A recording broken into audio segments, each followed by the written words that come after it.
20న బీహార్లో కొత్త సర్కార్, సీఎంగా నితీష్ ప్రమాణ స్వీకారం. బీజేపీకి 15, జేడీయూకి 14 మంత్రి పదవులు. ఎల్జేపీకి డిప్యూటీ సీఎం పదవి ఆఫర్.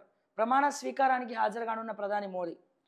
బీహార్ సీఎం నితీష్ కుమారే ఆ రాష్ట్ర బీజేపీ అధ్యక్షుడు దిలీప్ జైస్వాల్.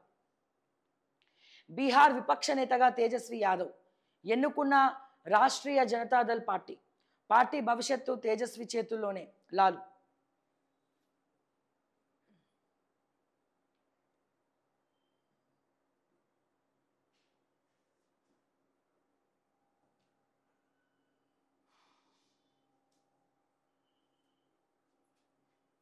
ఇరవై 25న మరోసారి కేబినెట్ భేటీ. డెడికేటెడ్ కమిషన్ నివేదికను ఆమోదించేందుకు 5:30 గంటల పాటు కొనసాగిన సమావేశం. నెక్స్ట్ ఇక్కడ కుల మత రాజకీయాలు నిలబడవు. డివిజన్ పాలిటిక్స్తో తెలంగాణలో గెలవలేం. జూబ్లీ హిల్స్లో ఓటర్లను ప్రలోభపెట్టారు. కేసీఆర్ రేవంత్ రెడ్డికి పెద్ద తేడా లేదు. మల్కాజ్గిరి బీజేపీ ఎంపీ ఈటెల రాజేందర్ మాట్లాడుతున్న మల్కాజ్గిరి ఎంపీ ఈటెల రాజేందర్.